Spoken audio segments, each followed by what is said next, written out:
नमस्कार मंडळी, कशा आहात बेटा? मजेत ना? स्वस्थ रहा, मस्त रहा आणि सगळ्यात महत्त्वाचं बेटा अभ्यास करत राहा. मी तुम्हा सगळ्या लोकांचं स्वागत करत आहे India's biggest online as well as offline learning platform that is physics वाला.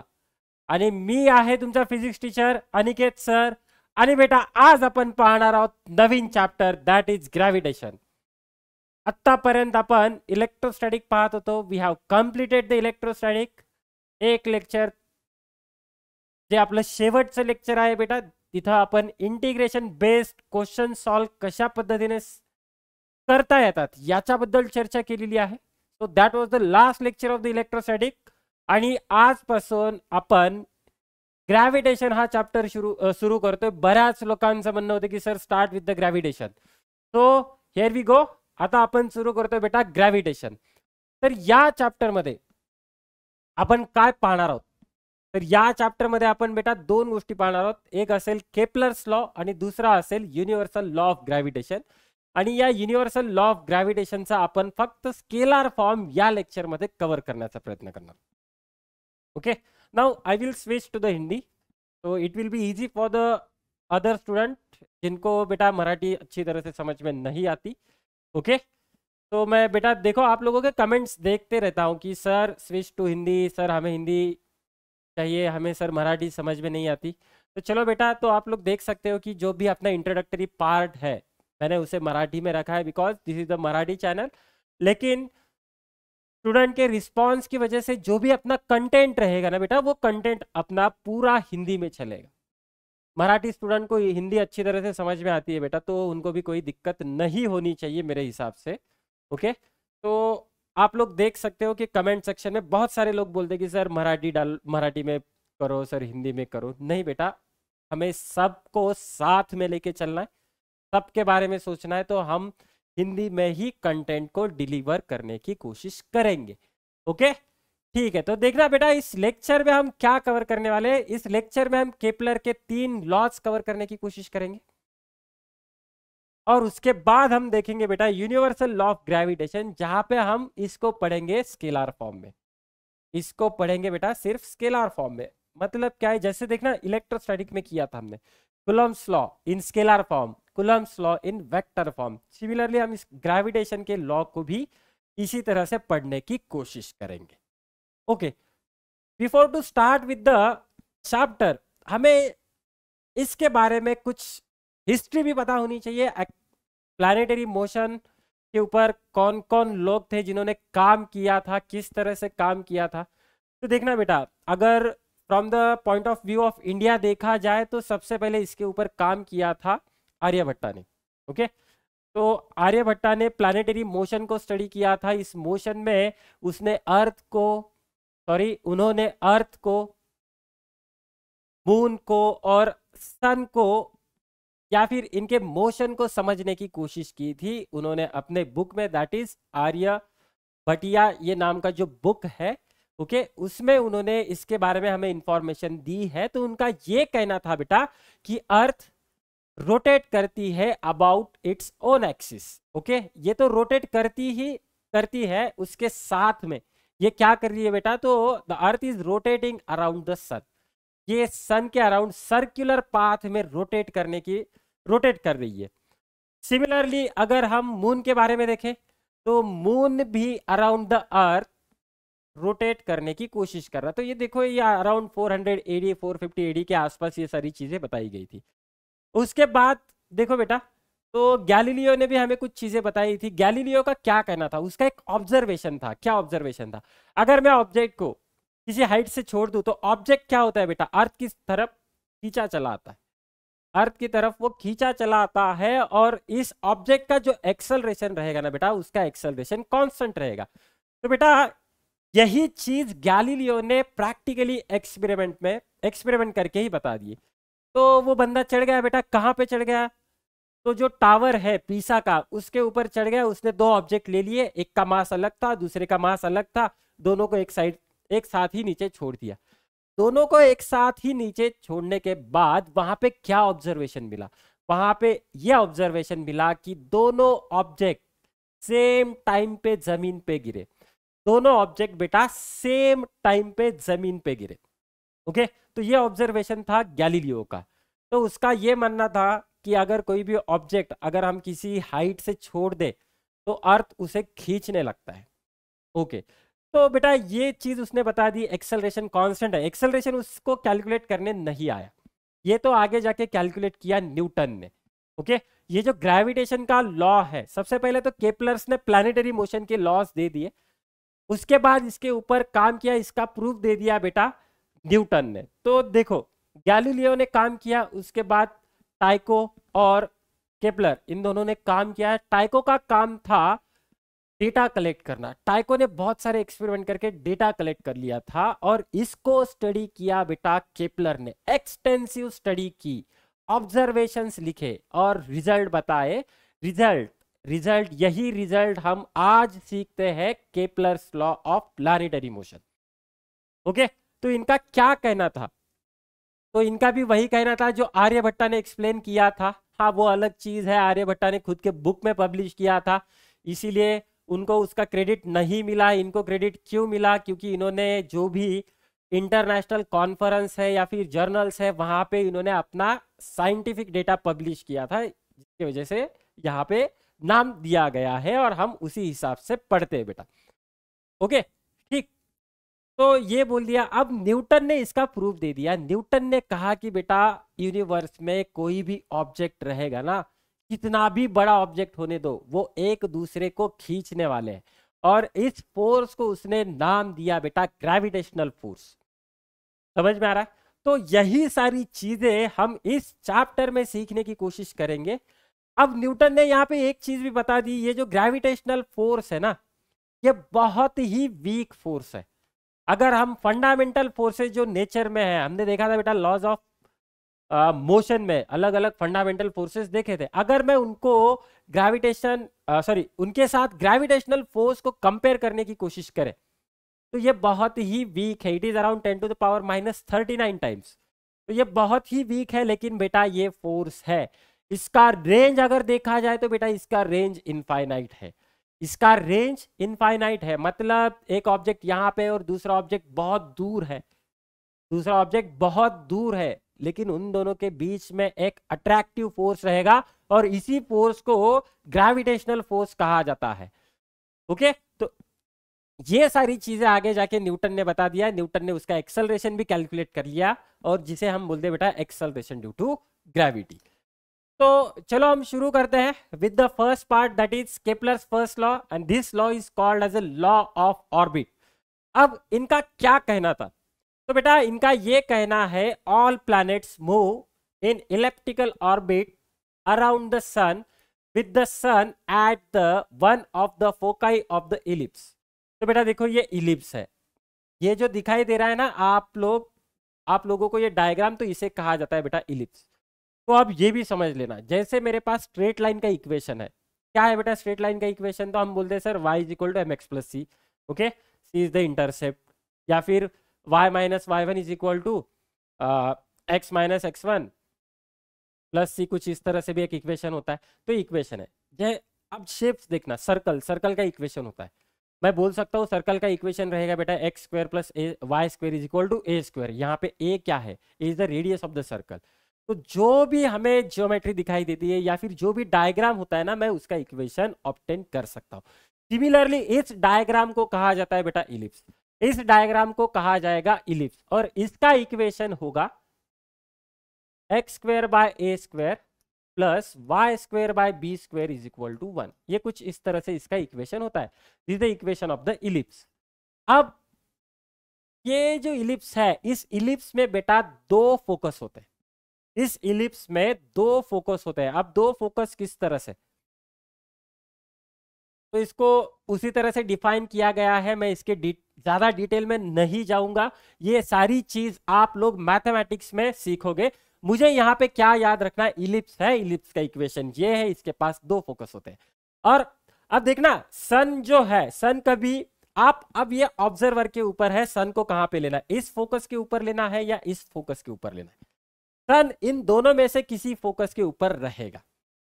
ठीक, तो ये फोकस है F1 F2, तो यहाँ पे देख सकते हो S और ये S डैश है। सन मेरा यहाँ पे हो सकता है या फिर यहाँ पे हो सकता है। एट द सेम टाइम दोनों जगह पे मेरा सन नहीं होगा। ये एक चीज याद रखना, अपने प्लैनेटरी मोशन में अपने पास एक ही सन है, तो सन मेरा आइदर इस जगह पे हो सकता है या फिर इस जगह पे हो सकता है, दोनों जगह पे नहीं होगा। ठीक है, तो बेटा ये लॉ ऑफ ऑर्बिट क्या कहता है, तो केपलर ने ये कहा जो भी सारे प्लैनेट है ना, सारे प्लैनेट इलिप्टिकल ऑर्बिट में अराउंड द सन घूमते हैं और सन किसी एक फोकस के ऊपर रहेगा। इलिप्स का इक्वेशन हमने देख लिया बेटा, x square by A square is equal to Y square by B square is equal to 1। अब हम यहाँ पे कुछ चीजें समझने की कोशिश करेंगे। ये F1 F2 फोकस रहेगा। यहाँ पे आप लोग देख सकते हो 2a लिखा है, इसे कहा जाता है बेटा मेजर एक्सिस, इसे कहा जाता है मेजर एक्सिस। और अगर मैं यहाँ पे सिर्फ a लिख दूं तो ये बनेगा बेटा सेमी मेजर एक्सिस। ये क्या बनेगा बेटा, सेमी मेजर एक्सिस। ठीक है, उसके बाद रहेगा यहाँ पे 2b, ये क्या है बेटा, तो ये बनेगा माइनर एक्सिस। ये क्या होगा बेटा, ये बनेगा माइनर एक्सिस। और b बनेगा बेटा मेरा सेमी माइनर एक्सिस, b बनेगा मेरा सेमी माइनर एक्सिस। समझ में आ रहा है ये चीज, तो आप लोगों को ये आप ध्यान में रखना है। 2a का मतलब होता है बेटा मेजर एक्सिस, a का मतलब होता है बेटा semi major axis. Similarly 2b का मतलब रहेगा माइनर एक्सिस और b का मतलब रहेगा बेटा सेमी माइनर एक्सिस। ठीक है, ये चीज हो गई। अब हम यहाँ पे पॉइंट ए और पॉइंट बी पी के बारे में बात करेंगे। देखो बेटा यहाँ पे क्या है, यहाँ पे सन जो है, सन मेरा इस पोजीशन पे है, ओके, और पॉइंट पी सन के नजदीक है, पॉइंट पी सन के नजदीक है और पॉइंट ए सन से सबसे ज्यादा दूर है। पॉइंट ए क्या है बेटा, सन से सबसे ज्यादा दूर है। तो ये ए जो पॉइंट है ना बेटा, इसे कहा जाता है अप हेलियन। ये क्या होगा बेटा, अप हेलियन। इसका मतलब क्या है, farthest point from the sun. Okay, ये क्या है बेटा, तो ये है बेटा मेरा फारदेस्ट पॉइंट, सबसे दूर वाला पॉइंट है ये।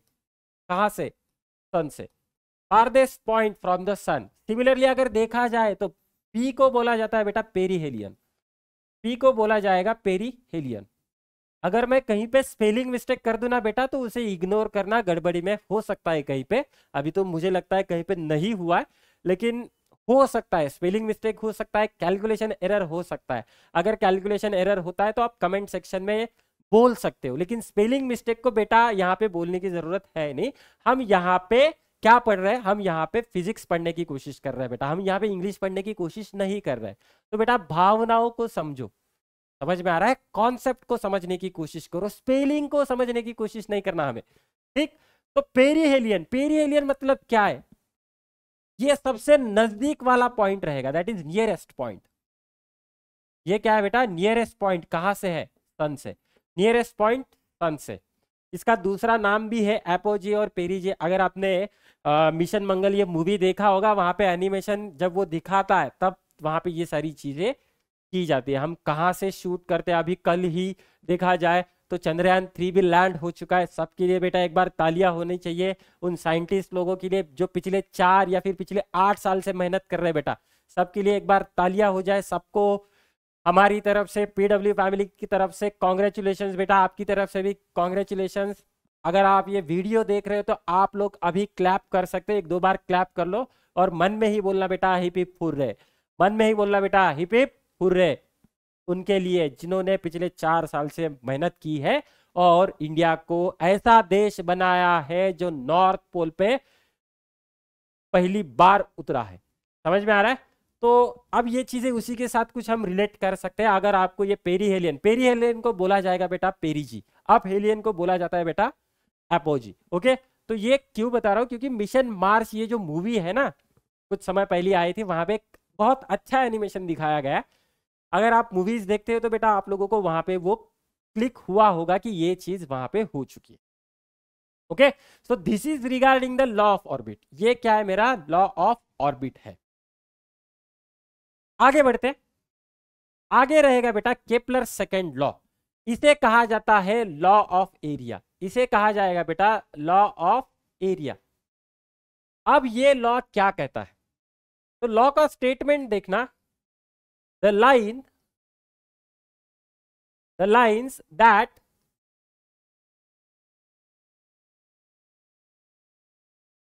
joins the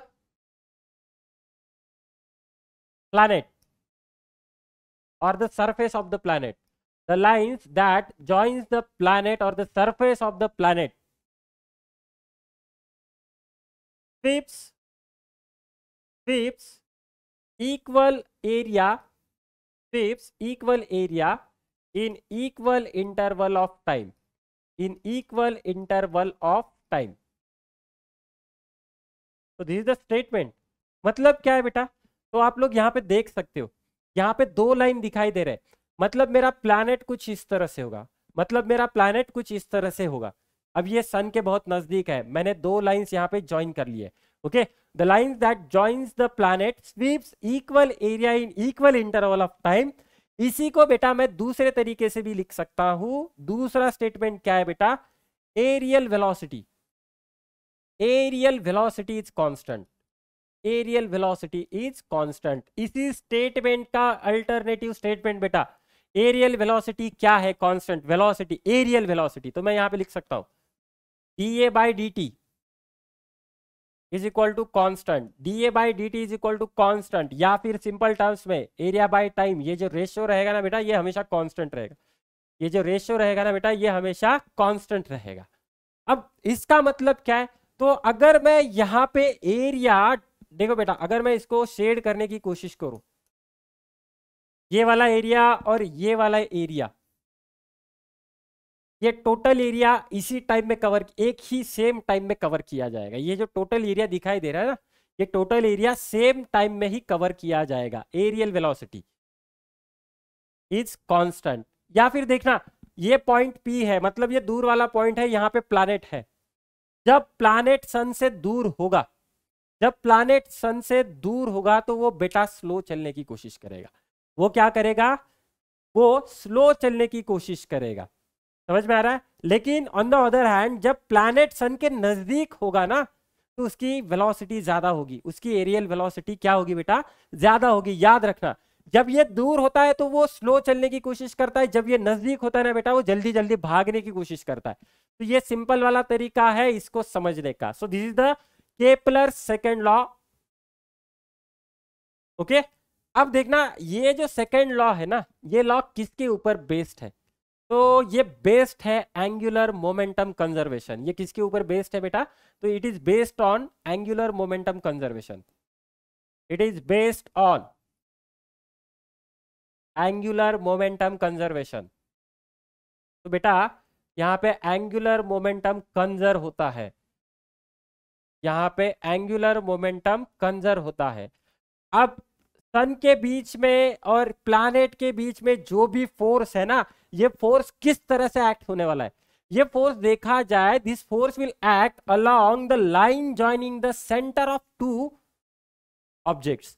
यहाँ पे सन को एक ऑब्जेक्ट ले रहे बेटा, यहाँ पे हम प्लैनेट को एक ऑब्जेक्ट ले रहे हैं, यहाँ पे एक फोर्स एक्ट हो रहा है। वो फोर्स कौन सा होता है बेटा, ग्रेविटेशनल फोर्स। ये हम आगे पढ़ेंगे, लेकिन यहाँ पे समझना है क्या, इट इज बेस्ड ऑन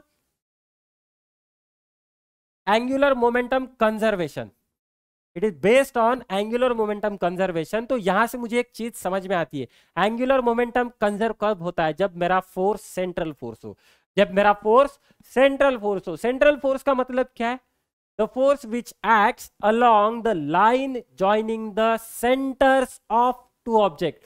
दो ऑब्जेक्ट का जो सेंटर रहेगा, अगर मैं वहां से एक लाइन ज्वाइन करने की कोशिश करूं तो इसी लाइन में से फोर्स एक्ट करने की कोशिश करेगा और इसी लाइन पे फोर्स एक्ट करने की कोशिश करेगा।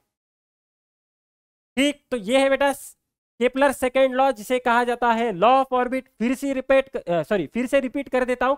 तो क्या है बेटा, the lines that joins the surface of the planet sweeps equal area in equal interval of time. या फिर मैं यहां पे बोल सकता हूं एरियल वेलोसिटी इज कांस्टेंट। ये किसके ऊपर बेस्ड है बेटा, तो एंगुलर मोमेंटम कंजर्वेशन के ऊपर बेस्ड है।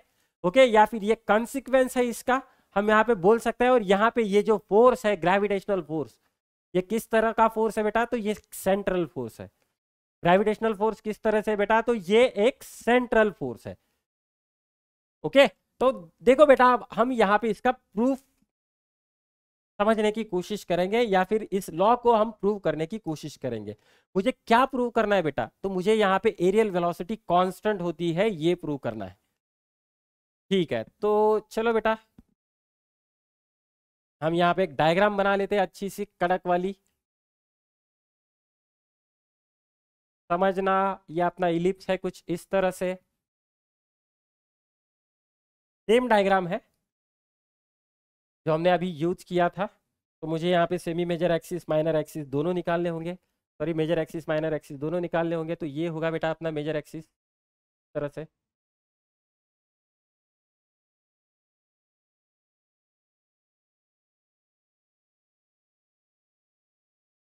ये होगा बेटा माइनर एक्सिस, ये होगा अपना माइनर एक्सिस। कंसिडर करना कि अब प्लैनेट यहाँ, सन मेरा यहाँ पे कहीं पे है, हमने यहीं पे लिया था, ये सन यहाँ पे है, प्लैनेट कुछ इस तरह से यहाँ पे। ओके, तो यहाँ पे अब हम यूज करेंगे दो लाइंस।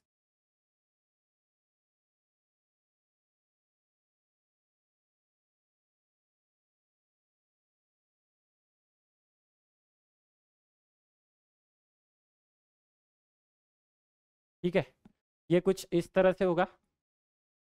तो यहाँ पे हम उसे फील भी कर सकते हैं, कलर भी दे सकते हैं। सपोज करना कि मुझे यही वाला चीज देखना है, यही एरिया मुझे समझना है। ठीक है, अब देखो मैं बोल रहा हूँ कि ये जो प्लैनेट है, ये जो प्लैनेट है ना बेटा, प्लैनेट चल रहा है मेरा एंटी क्लॉकवाइज डायरेक्शन में, ऐसे घूम रहा है, ऐसे घूम रहा है।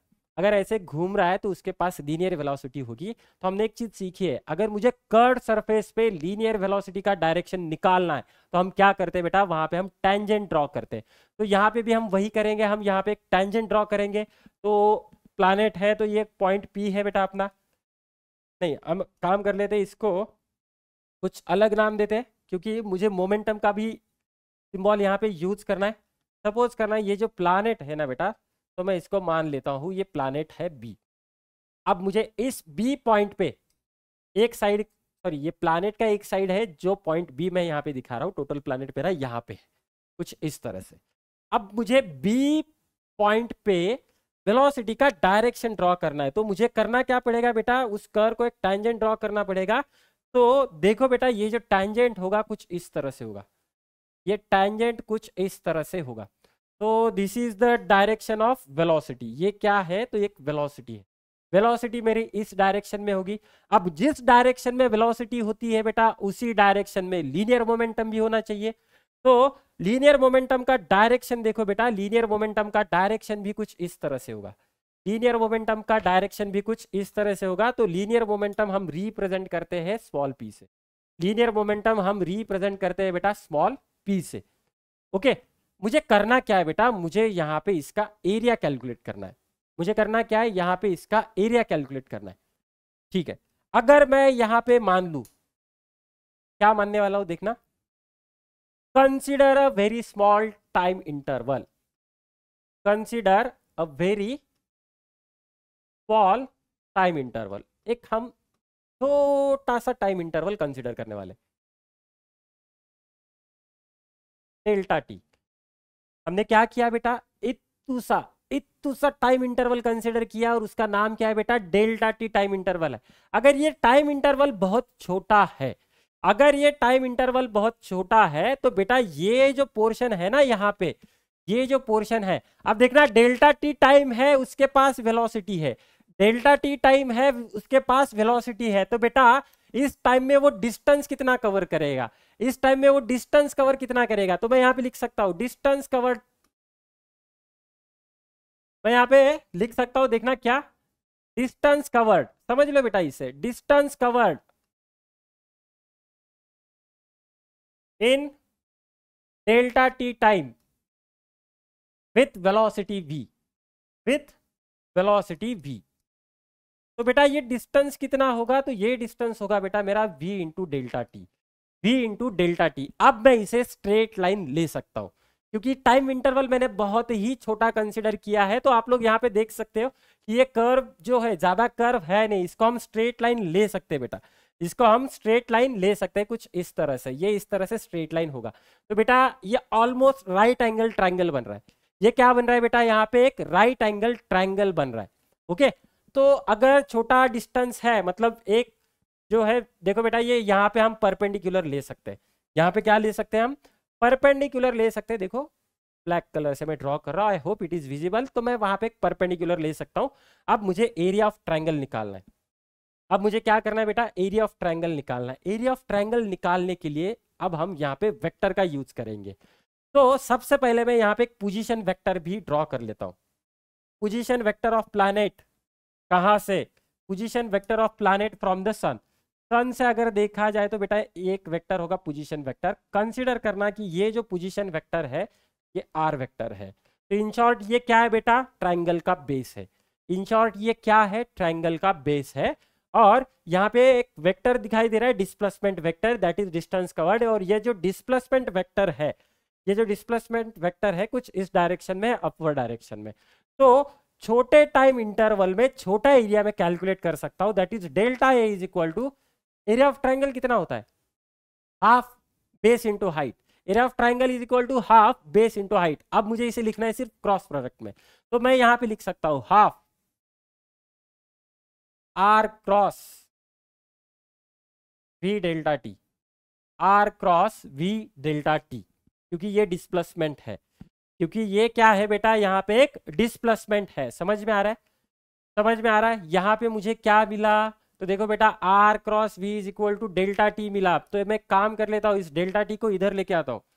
Delta T is equal to, sorry delta A divided by delta T, delta A is equal to delta A by delta T is equal to R cross V, R cross V. ठीक है, ये चीज हो चुकी है। तो सबसे पहले हमने यहाँ पे एरियल वेलोसिटी निकाल ली। हमने क्या किया बेटा, यहाँ पे एरियल वेलोसिटी निकाल लिया। अब मुझे यही प्रूव करना है, ये एलएचएस आ चुका है। आरएचएस में जो भी हम सॉल्व करेंगे वो कांस्टेंट आना चाहिए। आरएचएस में अब जो भी हम सॉल्व करेंगे वो क्या होना चाहिए बेटा, कांस्टेंट आना चाहिए। तो मैं यहाँ पे बोल लेता हूँ, देखो let small M be the mass of planet. Small M क्या होगा बेटा, मास ऑफ प्लैनेट, ये रहेगा प्लैनेट का मास। ठीक है, तो मैं यहाँ पे लीनियर मोमेंटम लिख सकता हूँ। देयरफॉर लीनियर मोमेंटम, प्लैनेट का लीनियर मोमेंटम कितना हुआ, लीनियर मोमेंटम बनेगा बेटा एम वी, लीनियर मोमेंटम बनेगा बेटा एम वी। ये हुआ लीनियर मोमेंटम। लेकिन मुझे चाहिए क्या, मुझे चाहिए क्या बेटा, तो मुझे चाहिए यहाँ पे एंगुलर मोमेंटम। मुझे क्या चाहिए बेटा, एंगुलर मोमेंटम। तो आप ध्यान देना, यहाँ पे एंगुलर मोमेंटम जो है, एंगुलर मोमेंटम को मैं लिख सकता हूँ देयरफॉर एंगुलर मोमेंटम।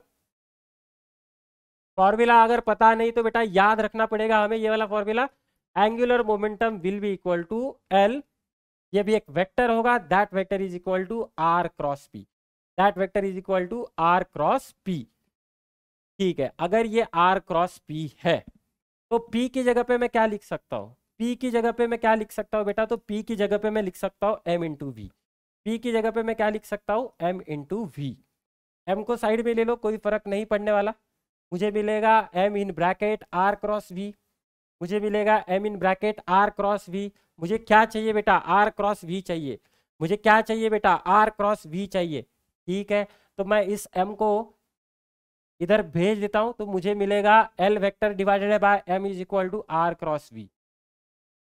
ठीक है, अब इस आर क्रॉस वी को उठाना है बेटा, इस इक्वेशन में डालना है। कहां पे डालना है, इस इक्वेशन में डालना है। तो मुझे क्या मिलने वाला है, तो मुझे मिलेगा बेटा delta A by delta T is equal to half R cross V की जगह पे हम लिखेंगे बेटा L vector divided by M, L vector divided by M. तो देखो बेटा, जब कोई मोशन हो, सर्कुलर मोशन की या फिर इस तरह से, यहाँ पे एक चीज होती है एंगुलर मोमेंटम कंजर्व होता है।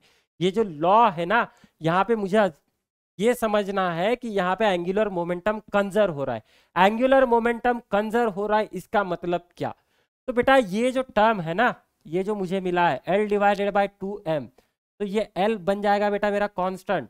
ओके, मास प्लैनेट का वो भी हमेशा कांस्टेंट ही होता है। ये m भी बन जाएगा बेटा कांस्टेंट। 2 क्या है बेटा, 2 भी एक कांस्टेंट है। मतलब हमने क्या किया, कांस्टेंट डिवाइडेड बाय कांस्टेंट, तो मुझे क्या मिलेगा, कांस्टेंट डिवाइडेड बाय कांस्टेंट, तो मुझे यहाँ पे क्या मिलेगा बेटा, तो ये जो रेशियो है ना delta A by delta T, तो मैं यहां से लिख सकता हूं delta A by delta T is equal to constant. Delta A by delta T is equal to constant, इसका मतलब क्या है बेटा, ये जो एरियल वेलोसिटी है ना मेरी, एरियल वेलोसिटी मेरी कांस्टेंट रहेगी। And this is the proof of the Kepler second law. ये रहेगा बेटा अपना प्रूफ, सेकंड लॉ का ये रहेगा प्रूफ। ओके, देखना बेटा अच्छी तरह से देखना, समझना इसे। अगर कुछ डाउट हो आप लोगों को तो आप डायरेक्टली टाइम स्टैम्प पकड़ के वहां पे कमेंट सेक्शन में डाल सकते हो। तो next one is the Kepler's third law, that is law of period. ये क्या रहेगा बेटा, law of period. The square of the time period of revolution of planet around the sun is proportional to the cube of the semi-major axis of the ellipse traced by the planet। तो देखो बेटा semi major axis रहेगा किसका, ellipse का। Okay, मतलब जिस elliptical path में orbit घूम रहा है, सॉरी प्लैनेट घूम रहा है ना, तो उस इलेप्टिकल ऑर्बिट का मुझे क्या लेना है, सेमी मेजर एक्सिस लेना है।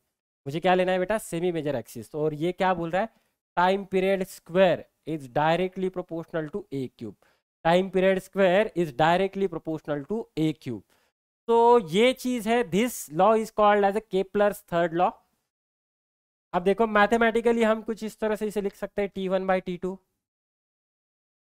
Is equal to A1 by A2 square, not square, cube, A1 by A2 cube. तो अब पूरा मैथमेटिक्स है, अगर मैं दोनों तरफ स्क्वायर रूट ले लूँ तो मुझे T1 बाई T2 मिल जाएगा। देखना बेटा बहुत सारे लोग यहाँ पे गलती करते हैं। मैं क्या कर रहा हूँ, मैं यहाँ पे दोनों तरफ स्क्वायर रूट लेने की कोशिश कर रहा हूँ, मतलब मैथमेटिकली मैं कुछ इस तरह से कर रहा हूँ। T1 by T2 is equal to A1 by A2 raise to 3 by 2, A1 by A2 raise to 3 by 2। तो ये है बेटा अपना केपलर्स थर्ड लॉ। अब हम यहाँ पे कुछ न्यूमेरिकल समझने की कोशिश करते हैं। तो देखना, a planet moving around the sun sweeps an area A1। तो ये जो एरिया A1 दिया गया है बेटा, इसको 2 दिन लगने वाले हैं। एरिया A2 को लगने वाले बेटा 3 दिन, एरिया A3 को लगने वाले बेटा 6 दिन। Okay, then find the relation between A1, A2 and A3। Then find the relation between A1, A2 and A3। तो बेटा देखना यहाँ पे क्या है, एरियल वेलोसिटी कांस्टेंट होती है, सेकेंड लॉ कहता है हमें एरियल वेलोसिटी क्या होनी चाहिए बेटा, कांस्टेंट।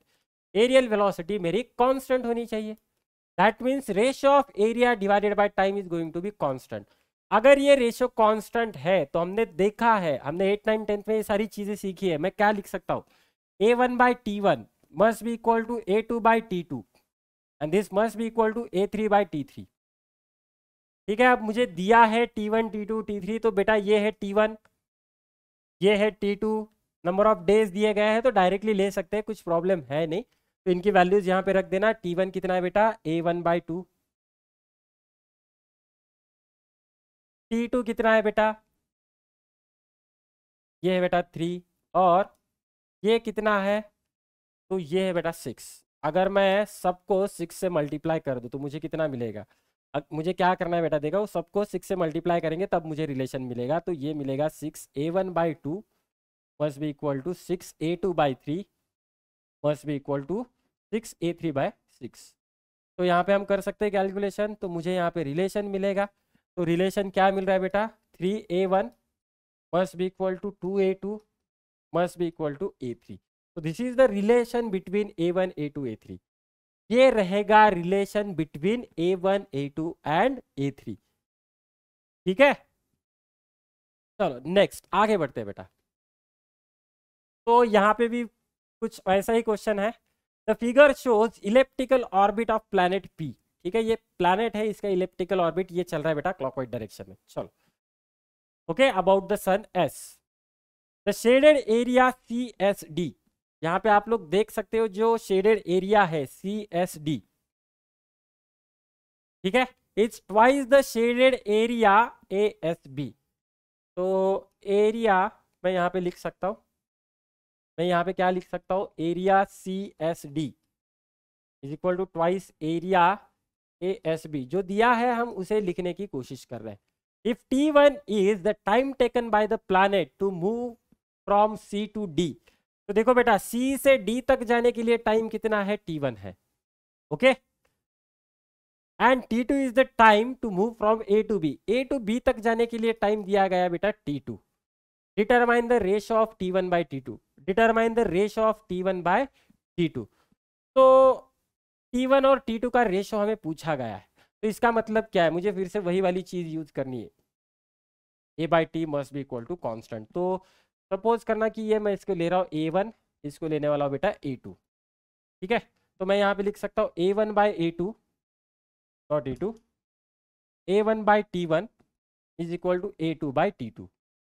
ठीक है, मुझे T1 बाई T2 पूछा है, तो क्रॉस मल्टी मैं इसको चेंज कर लेता हूँ, ये बन जाएगा बेटा A1 by A2 which is equal to T1 by T2। चलो, A1 को मैं लिख सकता हूँ 2A2, A1 को मैं लिख सकता हूँ 2A2, तो ये बन जाएगा बेटा 2A2 divided by A2 is equal to T1 by T2।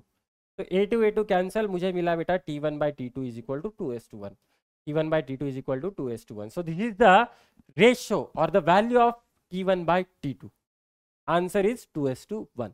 Simple simple सी चीजें है बेटा, एप्लीकेशन करना समझना होगा मुझे यहाँ पे। Next, a satellite of time period 24 hour is orbiting the earth at a height 6 r above the surface of the earth, where r is the radius of the earth. What will be the time period of another satellite at a height 2.5 r from the surface of the earth? Okay, अब ऐसे question में मुझे थोड़ा सा careful होना होगा, क्योंकि हमें हाइट सरफेस से दी गई है, लेकिन हम जो भी डिस्टेंस मेजर करेंगे ना, हम यहाँ पे जो भी डिस्टेंस मेजर करेंगे ना, हम कहाँ से करने वाले बेटा, तो सेंटर से मेजर करने वाले। डिस्टेंस हम कहाँ से मेजर करने वाले बेटा, तो हम डिस्टेंस मेजर करेंगे सेंटर से। तो इसका मतलब क्या हुआ, तो देखो बेटा ये है अर्थ।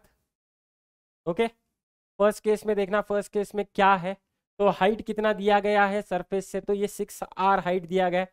अज्यूम करना diagram is not to scale, तो ये दिया गया बेटा 6r, और यहाँ पे कितना दिया गया बेटा, तो ये दिया गया है 2.5r। लेकिन मुझे डिस्टेंस सरफेस से चाहिए क्या, नहीं, मुझे डिस्टेंस कहाँ से चाहिए, मुझे डिस्टेंस चाहिए बेटा सेंटर से, मुझे डिस्टेंस चाहिए बेटा सेंटर से। तो सेंटर से ये कितना होगा, ये रेडियस, ये भी बनेगा बेटा रेडियस। तो ये जो सेंटर से डिस्टेंस है, ये सेंटर से डिस्टेंस कितना बना, तो ये सेंटर से डिस्टेंस बना बेटा 7r, और ये कितना बना बेटा, तो ये बना 3.5r, ये बना बेटा 3.5r। तो अब मैं यहाँ पे लॉ ऑफ पीरियड यूज कर सकता हूँ, क्योंकि मुझे यहाँ पे टाइम पीरियड ही पूछा गया है। तो मैं लिख सकता हूँ time period square is directly proportional to ये जो भी डिस्टेंस है ना, सपोज करना डिस्टेंस ले लेते हैं, ये डिस्टेंस क्यूब में रहेगा, वहां पे हमने semi major axis, semi major axis का मतलब जो भी हम मेजरमेंट कर रहे हैं बेटा सेंटर से कर रहे हैं, तो यहाँ पे भी वही करना है, मेजरमेंट मुझे कहाँ से करना है, सेंटर से करना है। ओके ठीक, तो मैं यहाँ पे लिख सकता हूँ T1 by T2 square must be equal to D1 by D2 cube. तो D1 कितना है बेटा, तो D1 है अपने पास 7r, T1 कितना है बेटा, तो वो है 24 आवर्स, D1 है बेटा मेरे पास 7r, और D2 है बेटा मेरे पास 3.5r, इसका बनेगा क्यूब। तो अगर मैं इसे सॉल्व करूँ तो ये बनेगा 2⁸, ये कितना बनेगा बेटा 2⁸, तो ये आ जाएगा 24 divided by T2 square is equal to 2⁻3 that is 8। अब मैं स्क्वायर रूट लेने वाला हूँ, अगर मैं स्क्वायर रूट ले लूँ तो ये बन जाएगा बेटा √8। √8 को लिख सकते हैं बेटा हम अंडर रूट में 4 into 2 that is 2√2, that is 2√2। Cross multiply कर लो बेटा, क्रॉस मल्टीप्लाई जैसे ही करेंगे तो मुझे आंसर मिलेगा, कितना मिलेगा आंसर, मुझे आंसर कितना मिलेगा बेटा, तो ये बनेगा 12, ये बनेगा 12। अब इस 12 को लिख सकता हूँ मैं 6 इंटू 2 डिवाइडेड बाई √2। अब इस 2 को लिख सकता हूँ, देखना बेटा 6 into √2 multiply with √2 that is √2 into √2 that will be equal to 2, और ये बन जाएगा बेटा √2। तो यहाँ पे क्या होगा, ये √2 कैंसिल, मुझे फाइनल आंसर मिलेगा 6√2 आवर्स, 6√2 आवर्स। अगर ऑप्शन इस तरह से हो तो इस तरह से कर सकते हो, या फिर √2 की वैल्यू हम रख सकते हैं वहां पे, दैट इज 1.4 कुछ इस तरह से मल्टीप्लाई कर सकते हो। तो बेटा अब हम यहाँ पे बात करेंगे universal law of gravitation, that is scalar form. समझ लो, क्योंकि अगर मैं एक ही लेक्चर में स्केलर फॉर्म वेक्टर फॉर्म लेने की कोशिश करता हूं तो शायद आपको ना समझ में आए। ओके, और मैंने ये भी देखा है अगर लेक्चर का लेंथ ज्यादा बढ़ रहा है तो आप लोगों का नेगेटिव वहां पे रिव्यू आ रहा है, तो मैं ट्राई कर रहा हूं कि ज्यादा लेंदी लेक्चर ना बने। ओके, तो यहां पे देखो universal law of gravitation that is scalar form.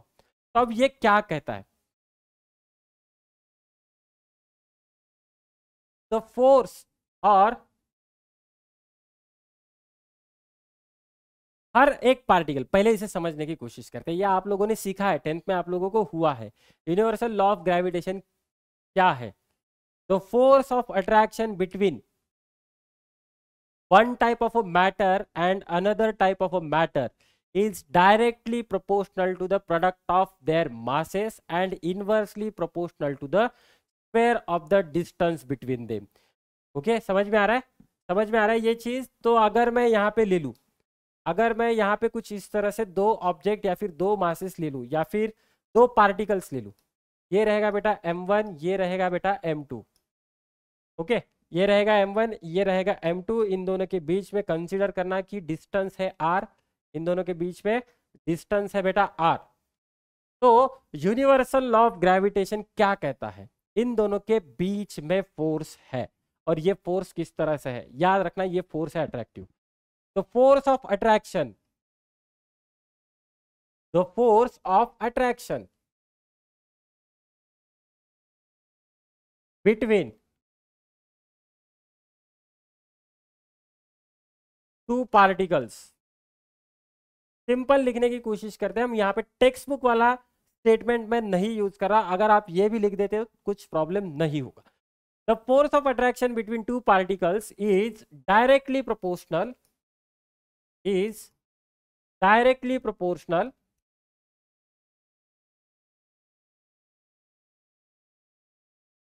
To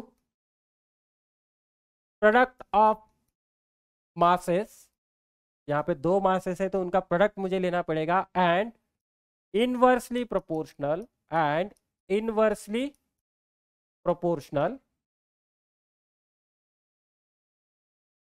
to square of the distance between them, inversely proportional to square of the distance between them,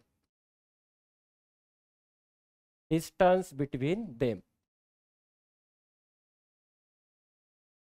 okay, कुछ इस तरह से यहां पे मुझे स्टेटमेंट मिलेगा। मैं इसको मैथमेटिकल इक्वेशन में कन्वर्ट करूंगा। बेटा देखना, याद रखना, हमने इलेक्ट्रोस्टैटिक ऑलरेडी पढ़ लिया है। तो electrostatic force that is Coulomb's force attractive भी हो सकता है, रिपल्सिव भी हो सकता है, लेकिन ग्रेविटेशनल फोर्स हमेशा अट्रैक्टिव होगा। अभी देखना, मेरे सामने एक ऑब्जेक्ट है। ओके, तो अभी उस ऑब्जेक्ट में और मुझ में एक फोर्स है और ये फोर्स अट्रैक्टिव है, लेकिन बेटा क्या है, ये फोर्स इतना वीक होता है ना, ये हमें समझ में नहीं आता। क्लियर? ये यही स्टेटमेंट है, the force of attraction between two particles is directly proportional to the product of masses and inversely proportional to the square of the distance between them. अब ये जो है ना बेटा, square of the distance between them, यहां पे एक चीज याद रखना, distances are taken from the centre of the object. Distance is taken from, distance is taken from कहां से? The centre. किसके सेंटर से? From the centre of particle, from the centre of particle. याद रखना, इसीलिए आप लोग यहाँ पे डायग्राम देख सकते हो, मैंने डिस्टेंस लिया है centre to centre distance, centre to centre distance हमने यहाँ पे लिया है। अब जब मैं ये जो लॉ है, अगर मैं अर्थ और मून के बीच में अप्लाई करने की कोशिश करता हूं, तो मैं एक्चुअल में क्या करता हूं, मैं अर्थ को भी एक पॉइंट ऑब्जेक्ट कंसीडर करता हूं, मून को भी एक पॉइंट ऑब्जेक्ट कंसीडर करता हूं। इन दोनों के सरफेस की दूरी प्लस मून का रेडियस प्लस अर्थ का रेडियस, मुझे इन दो डिस्टेंस को भी उस दूरी में ऐड करना पड़ेगा, क्योंकि हम यहाँ पे क्या कर रहे हैं बेटा, सेंटर टू सेंटर डिस्टेंस लेने वाले हैं। याद रखना, distance is taken from the centre of the particle, particle के सेंटर से मुझे डिस्टेंस लेना है to calculate the gravitational force. तो बेटा इसको मैं मैथमेटिकल एक्सप्रेशन में कन्वर्ट कर सकता हूं, m1 into m2 divided by r square, m1 into m2 divided by r square. तो बेटा ये मुझे कुछ इस तरह से मिलेगा। ये g होता है बेटा यूनिवर्सल ग्रेविटेशनल कांस्टेंट। यहाँ पे g क्या है, capital G is universal gravitational constant, universal gravitational constant, universal gravitational constant. ठीक है, इसकी वैल्यू मेजर की गई है बेटा, g की वैल्यू होती है 6.67 into 10 to the power -11, 6.67 into 10 to the power -11। और इसका यूनिट रहेगा बेटा, तो हम यहां से यूनिट निकाल सकते हैं। देखना, फोर्स किस में होता है बेटा, न्यूटन में। ठीक है, मास किस में होता है बेटा, केजी। ये kg into kg, kg square बनेगा, kg into kg, kg square बनेगा बेटा। डिस्टेंस किस में होता है, डिस्टेंस होता है बेटा मेरा मीटर स्क्वायर में, डिस्टेंस होता है बेटा मेरा मीटर स्क्वायर में। तो मैं इसको न्यूटन में भी लिख सकता हूँ। तो सबसे पहले हम न्यूटन में लिखने की कोशिश करेंगे। तो ये कितना बनेगा बेटा, newton metre square divided by kg square, newton metre square divided by kg square. अगर मुझे इसको फंडामेंटल यूनिट में लिखना है तो मुझे न्यूटन का भी लिखना पड़ेगा। न्यूटन मतलब force, mass into acceleration, Newton मतलब मास इंटू एक्सेलरेशन। तो इसको भी हम लिख सकते हैं बेटा, मास इंटू एक्सेलरेशन। मास किस में रहेगा, केजी में, एक्सेलरेशन किस में रहेगा, मीटर पर सेकंड स्क्वायर, एक्सेलरेशन किस में रहेगा, मीटर पर सेकंड स्क्वायर। तो बेटा तो न्यूटन की जगह पे हम ये भी लिख सकते हैं, ये बनेगा बेटा 6.67 into 10 to the power -11। Newton की जगह पे लिख सकता हूं मैं kg into metre per second square into metre square divided by kg square. ठीक है, तो यहां से क्या हो रहा है, एक केजी कैंसिल होगा बेटा, ये बन जाएगा मीटर क्यूब। तो ये बनेगा बेटा kg raise to -1 metre cube second raise to -2। कुछ इस तरह से मुझे इसके डायमेंशन या फिर यूनिट भी मिलेगा। ओके, तो ये है यूनिवर्सल ग्रेविटेशनल कांस्टेंट, जिसकी वैल्यू आई है 6.67 into 10 to the power -11 newton metre square पर केजी स्क्वायर।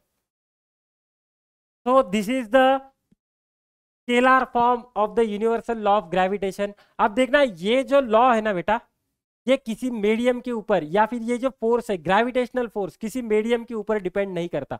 लेकिन हमने कुलम्स फोर्स को देखा था, जैसे ही हमने मीडियम चेंज किया वैसे ही वहां पे फोर्स चेंज हुआ है। लेकिन ये जो फोर्स है ना बेटा, ये किसी भी मीडियम के ऊपर डिपेंड नहीं करता, सबसे इंपॉर्टेंट चीज। दूसरी चीज, इसको सेंट्रल फोर्स कहा जाता है, क्योंकि ये हमेशा along the line joining the centre of two masses ही एक्ट करने वाला है, इसीलिए इसे कहा जाएगा बेटा सेंट्रल फोर्स। इसके बारे में और चर्चा करेंगे हम अगले लेक्चर में, जहां पे हम वेक्टर फॉर्म इसका सीखने की कोशिश करेंगे।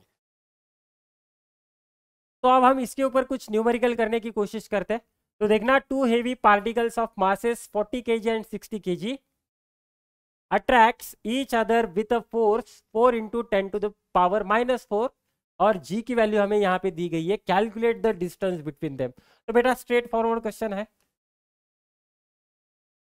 सारे वैल्यूज उठाओ, इक्वेशन में डाल दो। फोर्स की वैल्यू दी गई है बेटा मुझे 4 इंटू 10 टू द पावर -4, जी की वैल्यू मुझे पता है, यहाँ पे दिया है, यही यूज कर लेंगे। मास कितना है बेटा 40 kg, सारा एसआई सिस्टम में लेके आओ, ये है बेटा 60 kg divided by r square, मुझे यहाँ पे आर की वैल्यू निकालनी है। तो बेटा यहाँ पे देखना, ये वाला 4 ये वाला 4 मर गए, ठीक।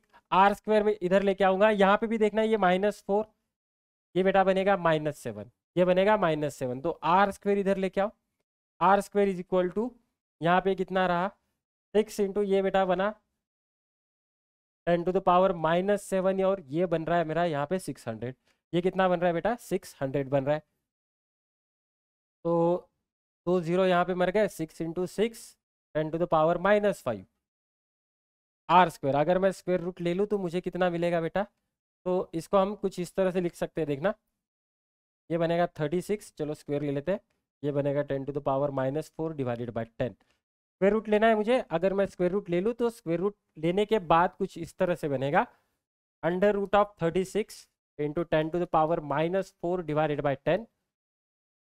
तो बेटा ये बनेगा 6, ये बनेगा रूट ऑफ 10, ये बनेगा 6, ये बनेगा रूट ऑफ 10 और ये बनेगा 10⁻⁻2।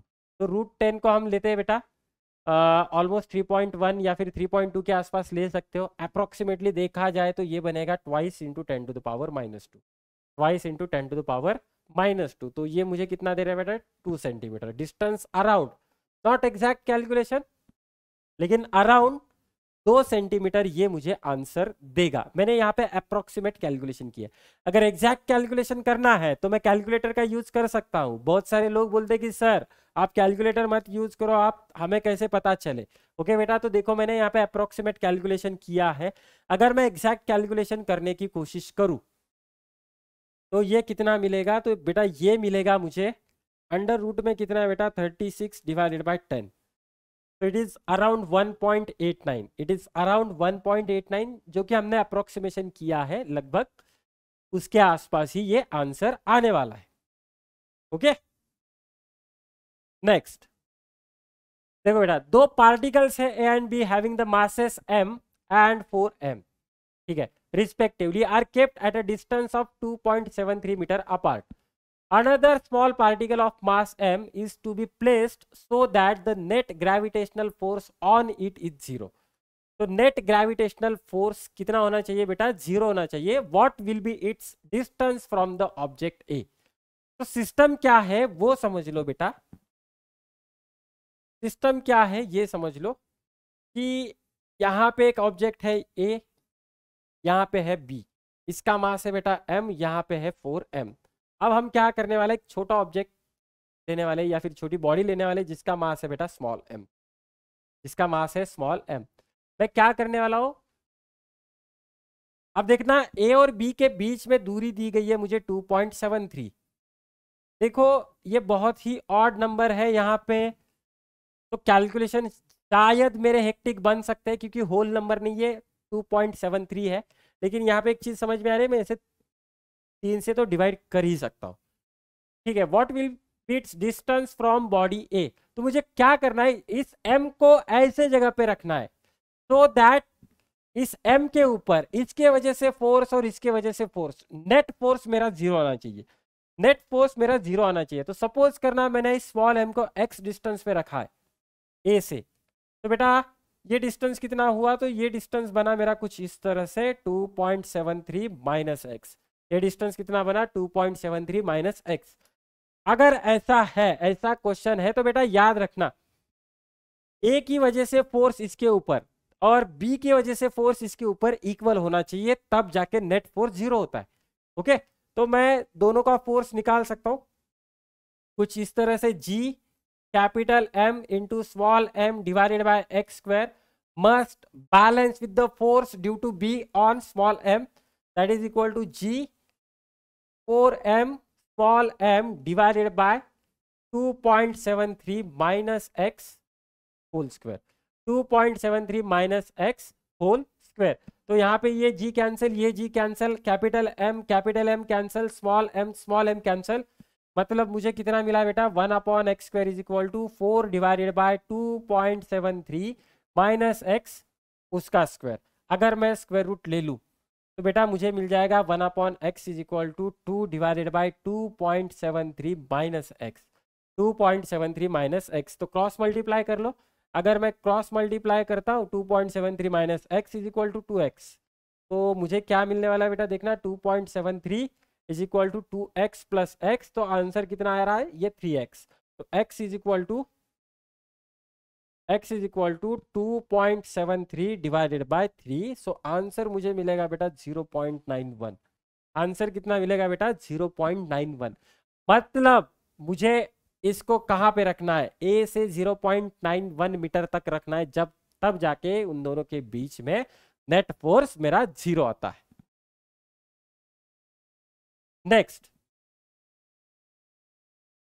if the distance between the two spherical bodies is increased to 4 times, then how many times the mass of one of the bodies to be changed to maintain the same gravitational force।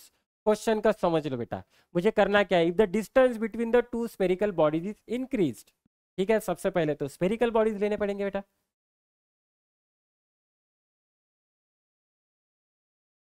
ठीक है। Suppose करना इन दोनों के बीच में जो है, इन दोनों के बीच में डिस्टेंस है बेटा डी, इन दोनों के बीच में डिस्टेंस है D,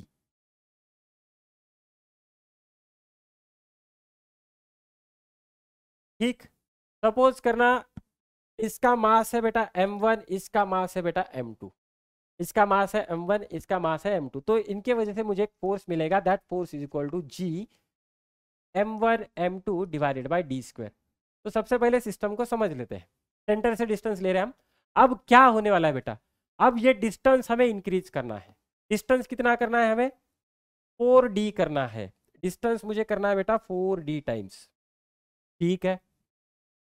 then how many times the mass of one of the bodies, तो एक ही बॉडी का मुझे मास पूछा गया है, एक ऑब्जेक्ट का मुझे मास चेंज करना है, दोनों ऑब्जेक्ट का मास चेंज नहीं करना है। तो सपोज करना कि m1 को मैं कांस्टेंट रख रहा हूं, m1 को मैं कांस्टेंट रखने वाला हूं, अब ये जो m2 रहेगा ना बेटा, इसको हमें चेंज करना है। सपोज करना m2 अब बन चुका है कैपिटल M, और मुझे उस कैपिटल M की ही वैल्यू निकालिए इन टर्म्स ऑफ m2, ठीक है। अब डिस्टेंस कितना हुआ है बेटा, 4d हुआ है, तो मुझे नया फोर्स मिलेगा F2। F2 किस तरह से मिल रहा है बेटा, तो वो मिल रहा है g m1 capital M divided by distance कितना आ रहा है बेटा, 4d स्क्वायर, डिस्टेंस कितना आ रहा है 4d स्क्वायर, ठीक है।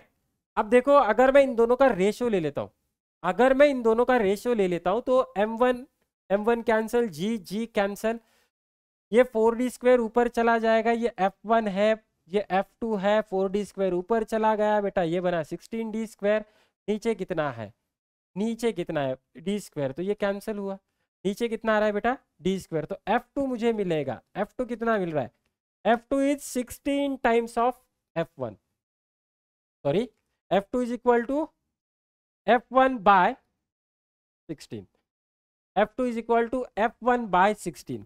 तो देखो अगर मुझे f2 की वैल्यू f1 बाय 16 लानी है, हमने m1 को तो चेंज नहीं किया है, तो मुझे इसको किस तरह से चेंज करना पड़ेगा, मुझे इसको किस तरह से चेंज करना पड़ेगा to maintain the same gravitational force.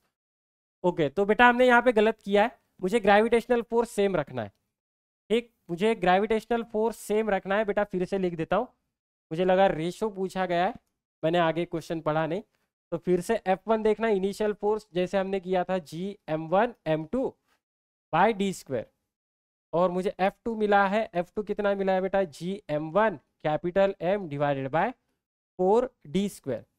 अब क्या बोला है, मुझे सेम ग्रेविटेशनल फोर्स रखना है, तो F1 और F2 की वैल्यू सेम है, तो मुझे बेटा इन दोनों को इक्वेट करना है, मुझे इनका रेशियो नहीं लेना था, मुझे इन दोनों को इक्वेट करना है, क्योंकि इन दोनों की वैल्यू क्या है बेटा, सेम है। तो ये कितना होगा, g m1 m2 by d square is equal to g m1 capital M divided by 4d स्क्वायर। तो g cancel, m1 m1 cancel, d square भी कैंसल हो जाएगा, मुझे कितना मिलेगा, m2 is equal to capital M divided by 16, m2 is equal to capital M divided by 16। तो मतलब क्या है बेटा, मुझे कितने फैक्टर से m2 की वैल्यू बढ़ानी पड़ेगी, तो बेटा मुझे यहाँ पे 16 फैक्टर्स है, how many times the mass of the one of the bodies to be change, तो मुझे 16 टाइम्स से उसे चेंज करना पड़ेगा। तो इसका आंसर कितना आएगा बेटा, 16 टाइम्स, कितना आएगा 16 टाइम्स, ठीक है। चलो next, the spheres of the same material and the same radius are touching each other so that gravitational force between them is directly proportional to r raised to 4। अच्छा question है, समझ लेना, दो स्पीयर्स है कुछ इस तरह से, दूसरा भी सेम स्पीयर है बेटा, सेम स्पीयर है, एक दूसरे को टच करने वाले, इनका मुझे रेडियस दिया गया है ये r, ये भी कितना है बेटा r। तो देखा बेटा सेंटर से सेंटर डिस्टेंस कितना बनेगा, सेंटर से सेंटर डिस्टेंस बनेगा 2r, मुझे वही चाहिए, मुझे क्या चाहिए बेटा, सेंटर से सेंटर का डिस्टेंस चाहिए, ठीक है। मुझे अब कुछ प्रूव करना है, क्या प्रूव करना है, ये जो फोर्स है वो डायरेक्टली प्रोपोर्शनल टू r⁴ आएगा। अब थोड़ा सा इसके तरफ चलते। सेम मटेरियल, मटेरियल सेम है, इसका मतलब उसका डेंसिटी सेम होना चाहिए, इसका मतलब उसका मास सेम होना चाहिए। तो डेंसिटी को क्या लिख सकते हैं बेटा, मास बाय वॉल्यूम। डेंसिटी को क्या लिख सकते हैं बेटा, मास बाय वॉल्यूम। ओके, तो mass is equal to density into volume. Density into volume, volume कितना होगा बेटा, स्फीयर का वॉल्यूम होता है 4/3 πr³। स्फीयर का वॉल्यूम होता है बेटा 4/3 πr³। तो देखो बेटा, इसका भी मास m रहेगा, इसका भी मास m रहेगा। ठीक है, तो अब हम यहाँ पे सारी चीजें रख देते हैं। कुछ इस तरह से अपने पास इक्वेशन है। तो m1 की वैल्यू कितनी है बेटा, m1 की वैल्यू रहेगी, मुझे सिर्फ चेक करना है ये किस तरह से प्रोपोर्शनल रहेगा जी। तो देखो बेटा, m1 की वैल्यू है रो इंटू 4/3 πr³। तो मैं लिख सकता हूँ रो इंटू 4/3 πr³। ये m1 है, सिमिलरली यहाँ पे m2 भी वही रहेगा 4/3 πr³ डिवाइडेड बाय डिस्टेंस कितना है बेटा, तो वो डिस्टेंस है 2r उसका स्क्वायर, डिस्टेंस है 2r उसका स्क्वायर। तो देखो बेटा जी, यहाँ पे रो स्क्वायर बनेगा, उसके बाद 4/3 उसका भी स्क्वायर बन जाएगा, पाई का भी स्क्वायर बन जाएगा, r³ इंटू r³ ये बनेगा बेटा r⁻⁶ divided by 4r² divided by 4r²। ठीक है, अगर आप यहाँ पे देखोगे ना बेटा, जी कांस्टेंट है, डेंसिटी कांस्टेंट है, ये तो कांस्टेंट है, पाई भी कांस्टेंट है, ये भी कांस्टेंट है, तो रहा क्या r⁻⁶ डिवाइडेड बाय r⁻²। तो अगर हम इसे सॉल्व करें तो मैं इन सबको एक सिंपल वाला कांस्टेंट मान लेता हूँ। सपोज करना कि वो कांस्टेंट है k, मुझे उसके वैल्यू से कुछ लेना देना यहाँ पे है नहीं, मैं वहां पे सिर्फ उसको एक कांस्टेंट कंसीडर कर रहा हूँ k। तो मुझे यहाँ पे क्या मिलेगा, r⁴ हो जाएगा, r⁻⁶ डिवाइडेड बाय r⁻²। तो ये कितना बनेगा r⁴। तो मतलब मुझे क्या मिला बेटा, force is equal to k into r⁴। तो मैं यहां से लिख सकता हूँ force is directly proportional to r⁴। Hence it is prove. तो हमने यहाँ पे उसको प्रूव कर दिया है। ओके, सिंपल वाला क्वेश्चन था समझने का। Next, force between two objects of equal masses is F। Okay बेटा, तो ये अपना इक्वेशन है, मासेस क्या है बेटा, इक्वल है। ठीक है, डिस्टेंस, डिस्टेंस को हमने चेंज नहीं किया है, तो ये कितना होगा, तो ये बनेगा बेटा gm² डिवाइडेड बाय r², ये इनिशियल होगा। अब क्या हो रहा है, 25% mass of one object is transfer to the other object. तो मतलब क्या है, सपोज करना दोनों का मास सेम है, तो मैं यहाँ पे कंसीडर कर रहा हूँ कि एक का रहेगा 100 kg। अब 100 kg में से मैं 25 निकालने वाला हूँ, तो बेटा उसके पास कितना रहा, 75 रहा। ये 25 kg मैं किसको देने वाला हूँ, दूसरे को देने वाला हूँ। दूसरे के पास कितना है बेटा, 100, 100 + 25 तो वो कितना हो जाएगा, 125। 100 + 25 वो कितना हो जाएगा बेटा, 125। तो अब मेरा m1 कितना बन रहा है बेटा, तो m1 बन रहा है बेटा 0.75 टाइम्स ऑफ m, और बेटा m2 कितना बन रहा है मेरा, तो वो बन रहा है 1.25 टाइम्स ऑफ m। तो ये मैथमेटिकल वे है लिखने का। अब मुझे नया फोर्स पूछा गया है, तो F2 मैं निकाल सकता हूँ। F2 कितना बनेगा बेटा, g into m1 into m2 divided by distance तो सेम है, मैंने डिस्टेंस चेंज नहीं किया या फिर यहाँ पे दिया ही नहीं है, तो ये कितना होगा बेटा 0.75 into 1.25 m² divided by r²। चलो ये वाला समझ में नहीं आया तो मैं यहाँ पे लिख देता हूँ, g m1 की वैल्यू है 0.75 m, m2 की वैल्यू है बेटा 1.25 m डिवाइडेड बाय r²। मान लो ये F1 है, मान लो ये F2 है, रेशो ले लेते बेटा F1 बाय F2। तो ये कितना आ रहा है, gm² divided by r² divided by 0.75 m into 1.25 m divided bye r², और यहाँ पे g। तो देखो बेटा g cancel, r² cancel, m² cancel, तो मेरे पास क्या रहेगा, तो मेरे पास रहेगा बेटा 0.75 इंटू 1.25। अब 0.75 को किस तरह से लिख सकते हैं, we can write down this 0.75 as 75 divided by 100। मैं इसको क्या लिख सकता हूँ बेटा, 75 डिवाइडेड बाय 100, या फिर मैं इसको क्या लिख सकता हूँ, मैं इसी को लिख सकता हूँ बेटा 3.3/4। सिमिलरली 1.25 को क्या लिख सकता हूँ बेटा, तो मैं इसको लिख सकता हूँ 125 डिवाइडेड बाय 100, तो ये कितना होगा बेटा 5/4, तो ये कितना होगा 5/4। तो हम यहाँ पे वैल्यूज रख सकते हैं। ये कितना हो रहा है 3/4 और ये कितना हो रहा है बेटा 5/4, ये कितना बनेगा, तो ये 1 डिवाइडेड बाय 15/16। तो अब ये 16 ऊपर चला जाएगा, मुझे मिल जाएगा 16/15। मुझे कितना मिलेगा रेशो, F1/F2 का रेशो मिला बेटा 16/15। ठीक है, तो मुझे क्या पूछा है, नया फोर्स पूछा है, मुझे F2 की वैल्यू पूछिए। F2 मैं लिख सकता हूं, अगर मैं क्रॉस मल्टीप्लाई कर दूं तो F2 मुझे मिल जाएगा बेटा 15/16 times of F1, 15/16 times of F1। तो ये रहेगा कुछ इस तरह से। ओके, सिंपल सा क्वेश्चन है। ऐसा वाला क्वेश्चन हमने इलेक्ट्रोस्टैटिक में भी देखा था, हमने एक का चार्ज उठा के दूसरे के ऊपर डिपॉजिट किया था। यहाँ पे हमने देखा है बेटा सिर्फ मास मैंने उठाया है और दूसरे जगह पे डिपॉजिट किया है। ठीक है, तो देखो बेटा आज की इस लेक्चर में हमने कौन सी चीजें पढ़ने की कोशिश की है, तो हमने यहाँ पे केपलर्स लॉ, हमने आज क्या पढ़ा बेटा, यहाँ पे केपलर्स लॉ पढ़ लिए। 3 लॉ है। सबसे पहला क्या है, लॉ ऑर्बिट, जो भी प्लैनेट है वो इलेप्टिकल ऑर्बिट में घूमते रहेंगे और सन कहाँ पे रहेगा, वन ऑफ द फोकाई पे। नजदीक वाले पॉइंट को कहा जाता है बेटा पेरीहेलियन और दूर वाले पॉइंट को कहा जाता है aphelion. Major axis minor axis भी हमने देख लिया। ठीक है, नेक्स्ट केपलर्स लॉ, ये फर्स्ट लॉ हुआ, that is law of orbit. दूसरा हमने देखा बेटा लॉ ऑफ एरिया।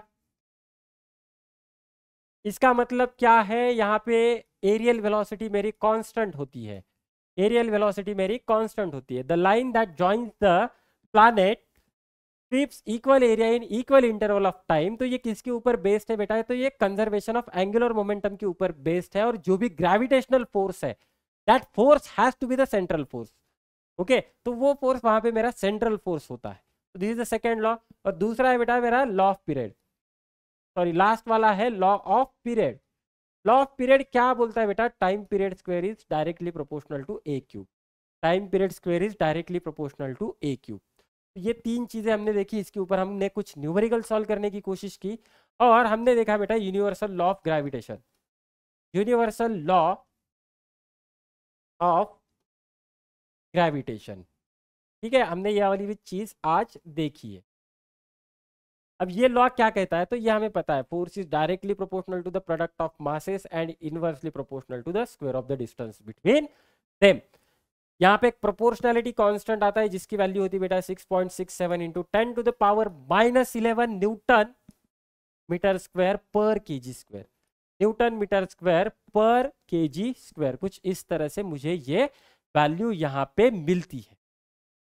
ओके, तो बेटा ये था आज का लेक्चर ग्रेविटेशन का फर्स्ट लेक्चर, बहुत ही बेसिक लेक्चर है। अच्छी तरह से देखना, ये सारे लेक्चर्स न्यूमेरिकल खुद से सॉल्व करने की कोशिश करना और खुद से ही डीपीपी भी सॉल्व करने की कोशिश करना, तब जाके बेटा आप लोगों का कॉन्फिडेंस बढ़ेगा। देखो बेटा फिजिक्स ऐसा सब्जेक्ट है, अगर आप लोगों के पास कॉन्फिडेंस नहीं है तो कोई भी आप लोगों को आके सिखाए वो आप लोगों को समझ में नहीं आएगा। क्यों? क्योंकि आपके पास कॉन्फिडेंस ही कम है। ठीक है, तो ये था बेटा आज का लेक्चर। आई होप आप लोगों को आज का लेक्चर अच्छा लगे, आपका आज का लेक्चर आप लोगों को समझ में आए। फिर मिलेंगे अगले लेक्चर में, ग्रेविटेशन का सेकंड लेक्चर होगा बेटा। तब तक के लिए थैंक यू, धन्यवाद।